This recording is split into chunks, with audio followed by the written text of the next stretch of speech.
Hey guys, what's up? I'm ShadowRock, your humble host. And I'm TGP. How you doing? How you doing, man? Doing good, man. Feel a little weird now, but, you know, this is bound to happen, basically. Oh yeah, for sure. So, this is going to be our first official episode of our new series we're going to call Let's Discuss On. And today, we're going to discuss on my number 9. What a way to begin, huh? Oh yeah. I'm sure this is a topic that a lot of people have wanted to hear our thoughts on. So, Yeah. In case you don't know, February 9th is coming up in like 2 days, as of the time of this recording. Yeah. And the question is, where's my game? Yeah, man. So, in case you don't know, what happened is, my number 9 has been delayed a third time. Mm-hmm. Oh yeah. And obviously we'll talk about our thoughts on that. But I figured, since we haven't really touched on this topic too much, outside of like Facebook and all that, may as well just start from the beginning. The very beginning. Of our little journey as backers. Yeah, just like, we're both backers. Exactly. I backed in $20 for the digital copy. And how much did you back? I backed $80 for the like digital deluxe collection thing that came with the beta version. So that's $100 from two dudes. Yes. So this little story you're gonna hear is our perspective as people that actually threw money at this thing. And basically to give insight to the non-backers of, because they didn't go through this, unfortunately. Mm-hmm. And, I mean, I don't know if I should, unfortunately, but, you know. It's a journey nonetheless. It's a journey of how the hype train went choo-choo-choo, and then it just crashed and burned. Hardcore. Oh, yeah. Alright, well, with that said, let's begin. So, which was the game that was announced first? Was it Rockman Online or Mega Man Legends 3? I believe it was Legends 3. Okay, so Legends 3 was announced for the 3DS. Personally, I wasn't too into it, because I never really played the Legends series, but it was a Mega Man game nonetheless, and that was pretty cool. If I'm not mistaken, I think the last Mega Man game we got was, Like Mega Man 10. was it? I believe so. That was like the last original Mega Man game. Of course, they had Mega Man Zero Collection, the Rockman EXE OSS, Operation Shooting Star. They also had the fan game for, I believe, the 25th year anniversary. The, Street Fighter Cross Mega Man, but like in a way, I don't really count it because it was indeed a fan game that Capcom pretty much put their name on. yeah. But I guess it's something. Yeah. But I want to say like the last original Mega Man game that Capcom came out with was indeed Mega Man 10, and that was in 2010. So it's been 6 years since we had like a actual new Mega Man game from Capcom. So, at this point, Mega Man Legends 3, the boners were there. Pretty hard. And I think it was around the same time, maybe a little bit after, Rockman Online was announced. Came out with this really cool trailer. Oh yeah, the boners were there too. Like it looked pretty good. Boners just intensified. It intensified pretty hard. Like we didn't know whether it was actually going to come out outside of, I think it was China or Korea, something like that. I think it was a Korean game actually. I believe Korea. They're known for the MMOs. So like it was unknown whether it was going to come stateside, but you know what? It looked good anyways. And then tragedy struck. Which was the first one that got canceled? I think. By the way, they got canceled. I think it was Legends 3 that got canceled first. So basically what happened is Keiji Inafune, as we all know as the father of Mega Man, even though he didn't like technically create Mega Man, but he basically took what was there back then and ran with it, and pretty much he is the reason why we've had such a long running series of Mega Man games. Yeah. So he really rooted it on and all that. Got Capcom to understand, hey, we need to make more of this. But anyways, besides that, yeah, pretty much he quit Capcom, and after that, it seems like they haven't really known what to do with Mega Man since. And obviously, Legends 3 was canceled. Actually, Legends 3 was never greenlit to begin with. So here was the deal with that. You know, this is kind of off topic from my number 9, but who cares? So basically, Legends 3, Keiji Inafune pretty much hyped it up, like, okay, yeah, we're making this game and all that. Yeah. And they had this group that people would submit fan art and all that, and they had like a fan-made boss for the demo they were going to come out with. By the way, that demo was going to be paid like $5 or something. I mean, I guess. Something. I'm not a fan of paid demos, but whatever. Yeah. At least it's Legends 3. Yeah, like back then, I wasn't as big of a Legends fan as I am now, because I didn't play 2 yet. So I didn't really understand, but now I do. But anyways, yeah, so it's getting hyped up and everything. And then Inafune comes on and says, well, here's the deal, guys. Well, the game wasn't greenlit to begin with.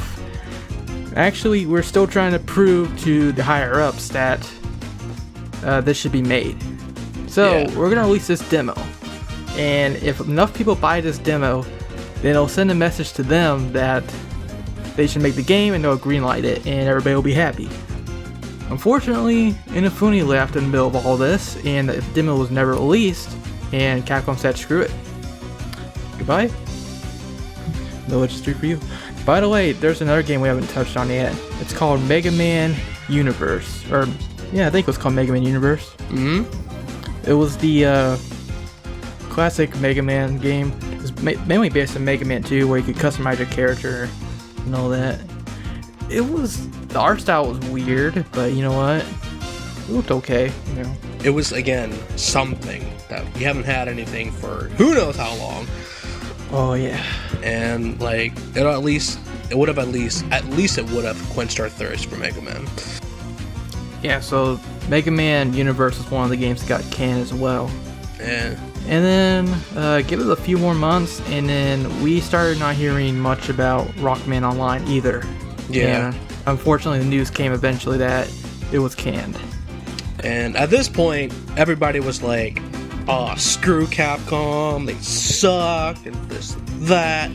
Plus, there was a whole DLC thing that they were going on with, anyways. So people were like, they really had no hopes for them at all.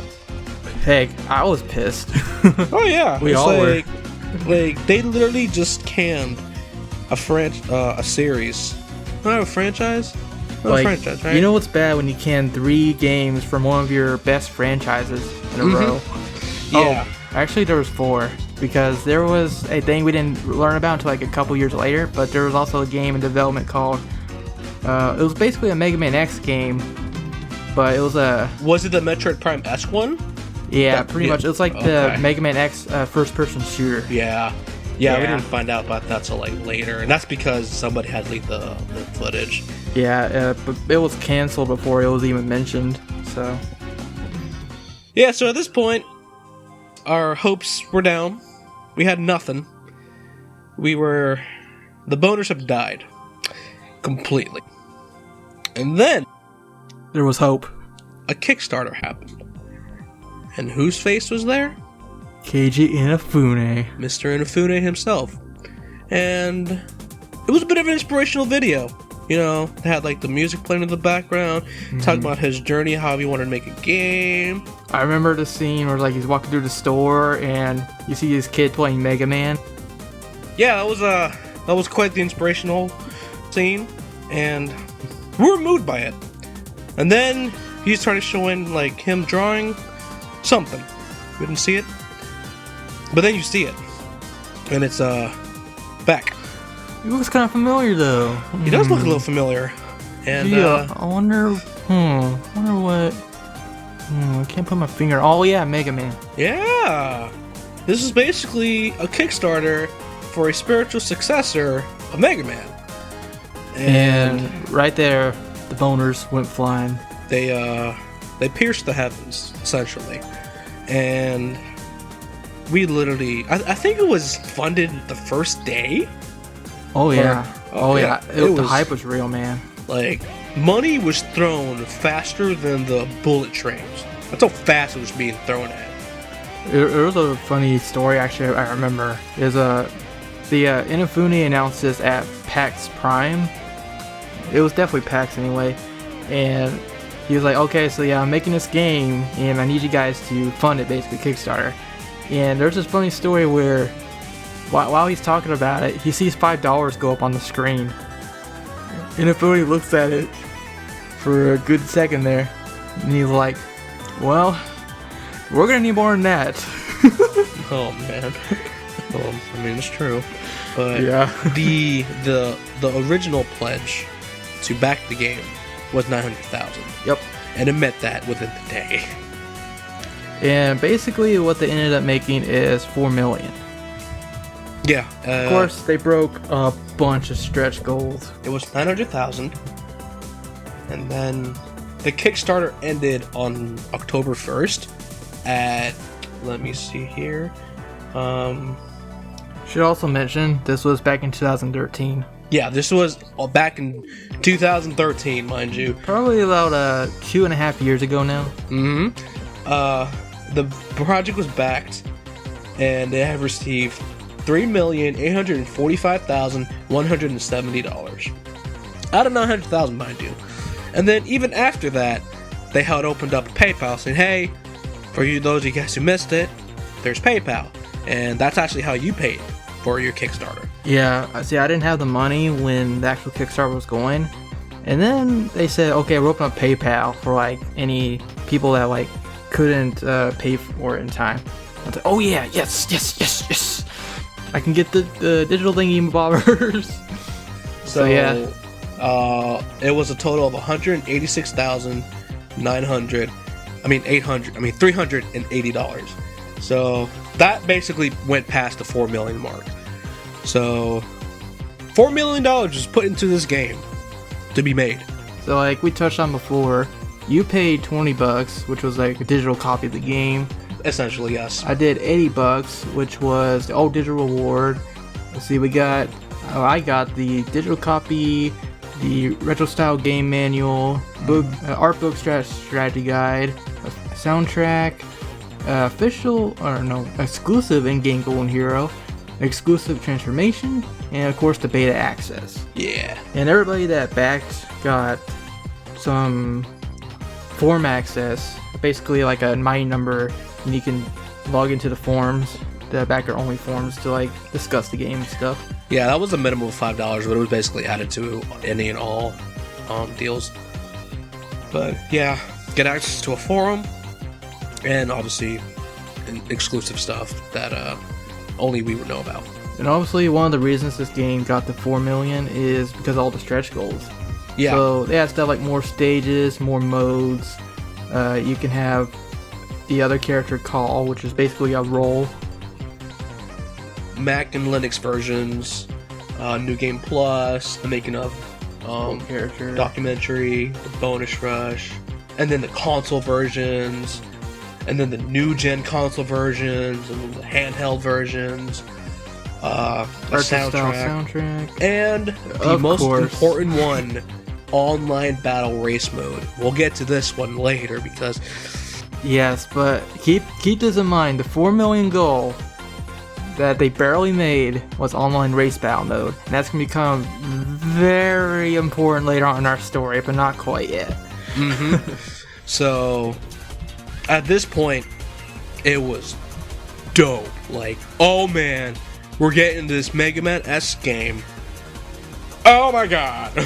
Oh my god. Oh my god. It was actually a really exciting time because they even had these polls during all this. Like, you can vote on the design of Call, the role-esque character, the design of like all these other characters.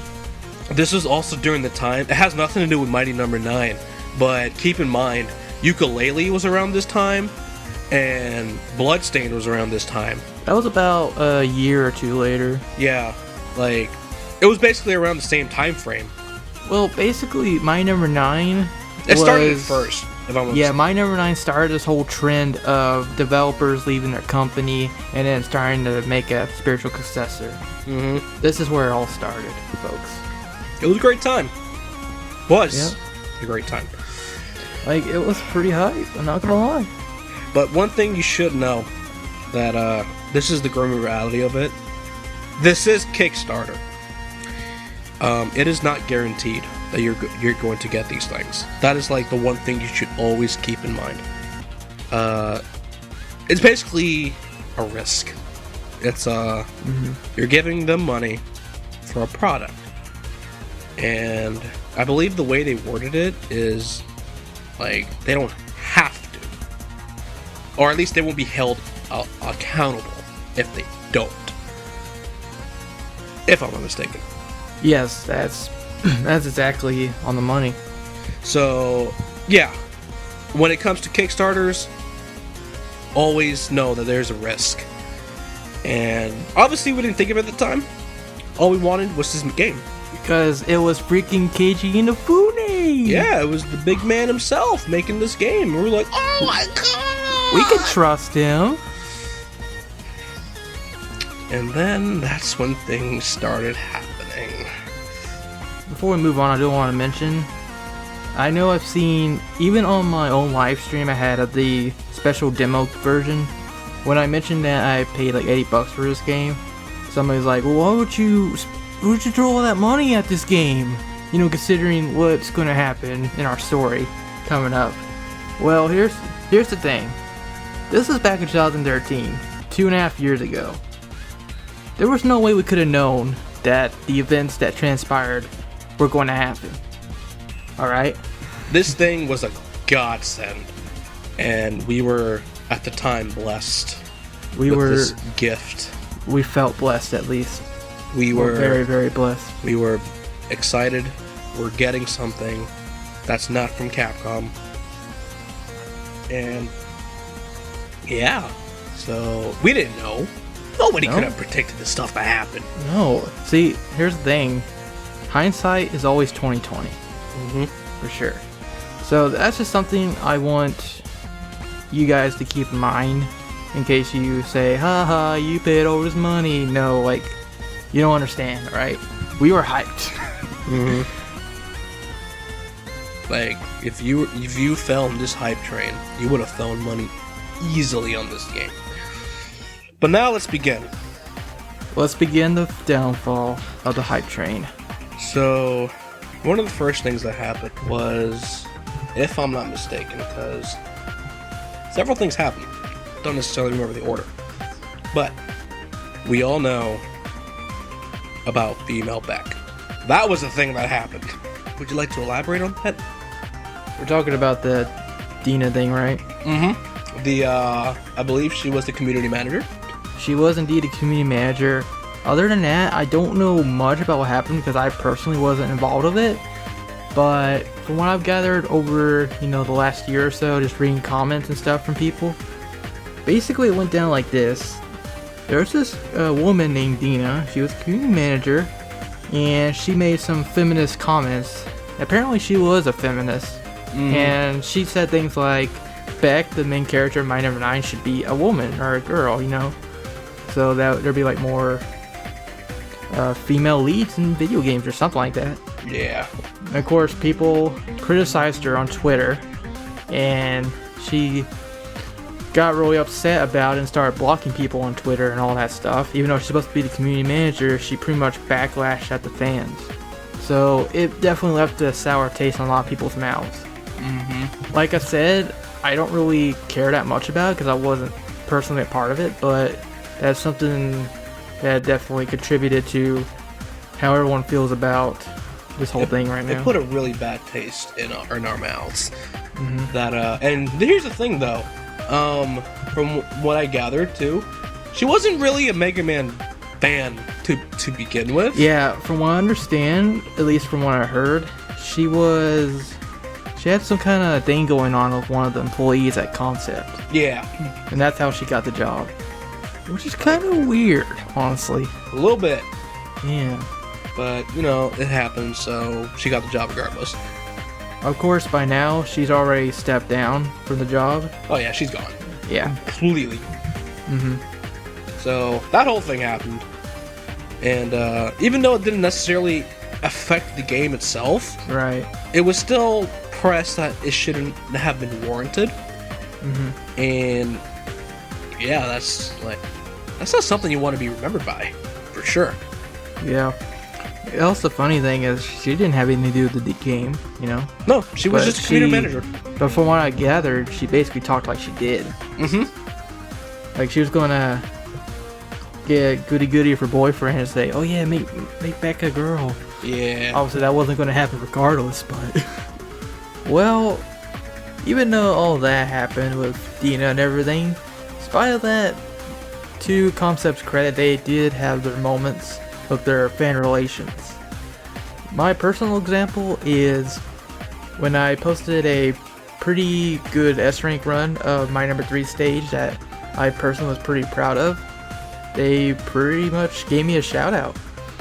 They posted a thing on their Twitter, basically retweeting my video, and they said that I did a real good job and how well I did this one section of the stage and how cool it looks like when you do it right. So that was pretty cool, I'm not gonna lie.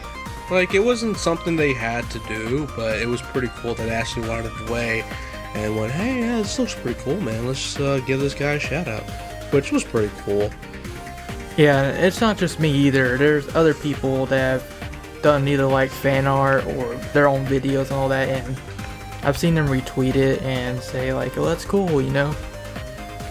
So even though they have their downs, they do have their ups too.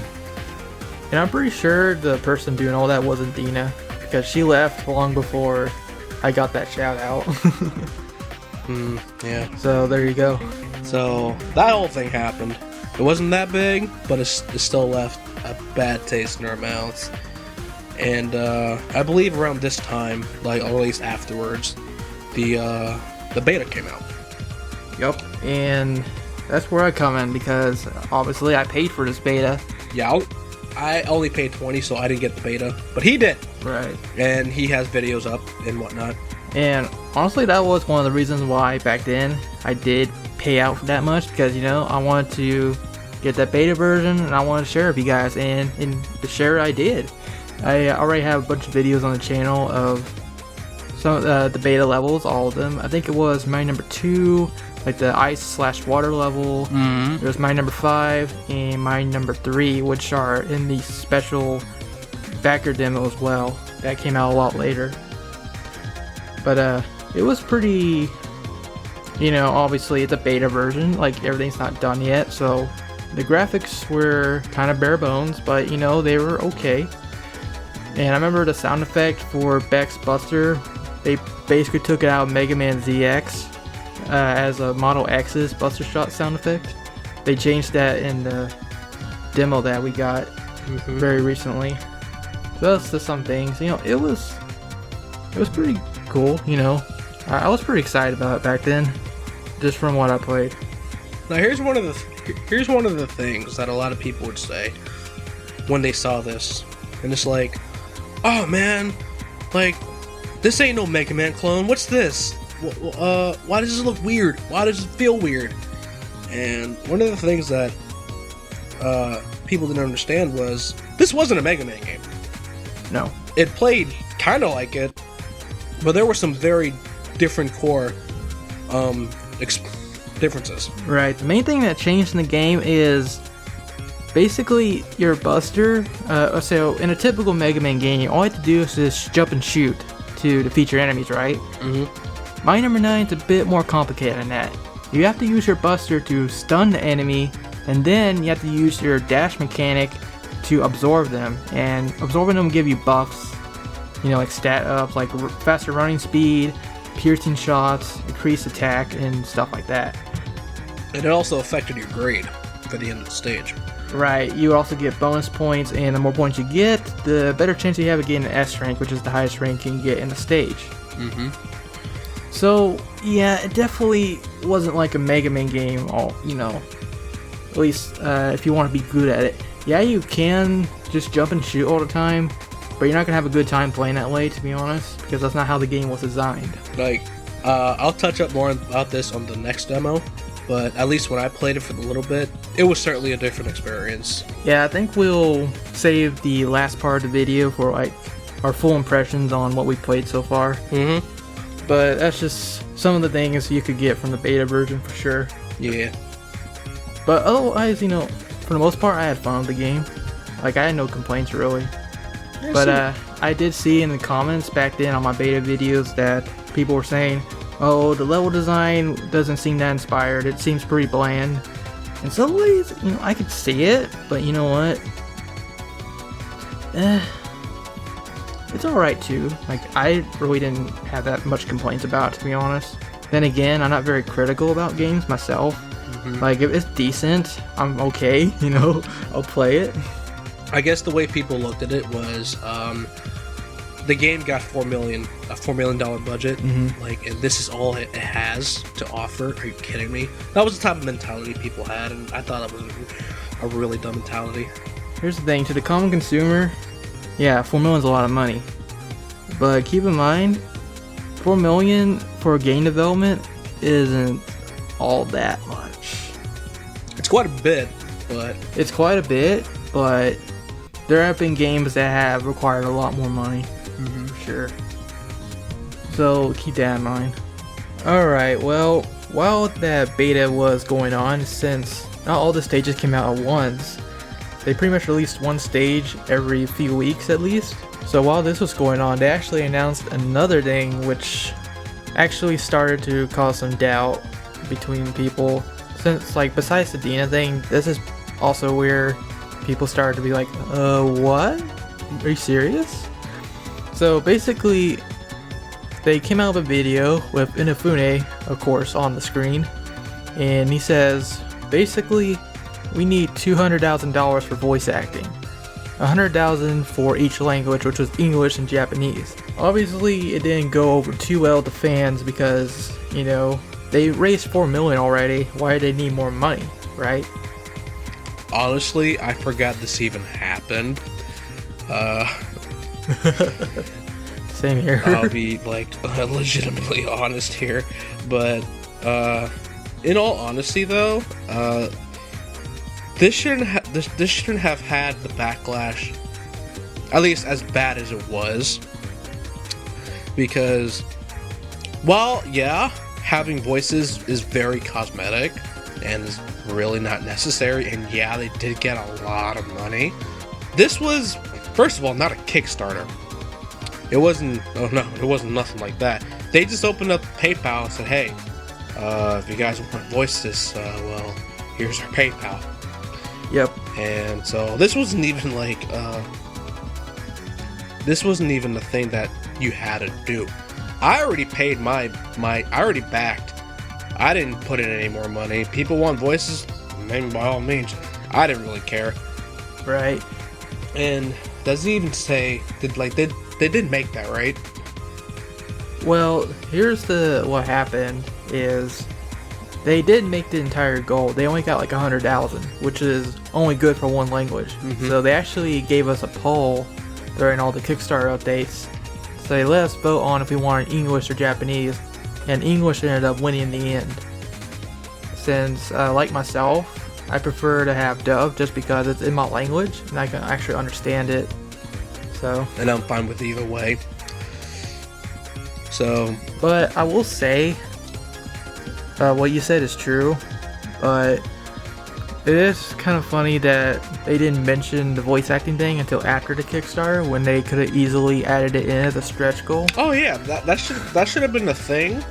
Like, the voices, that should have been something you should have put since day one, or at least after it got funded, and then add that as a stretch goal. Not something like months later, and they're like, oh man, voices, duh. So I know that's basically what it seemed like. It's like, super afterthought here. So I mean, do I really care? I don't care really. I just want to play my game. I will say the voice acting does help the game's presentation, because if you ever seen the beta version, basically you have all this text and dialogue going on during the stage, but it's hard to read it and pay attention to the gameplay at the same time. So it is nice to have the voices there so you can listen to what the characters are saying, at least, while you're focusing on the game.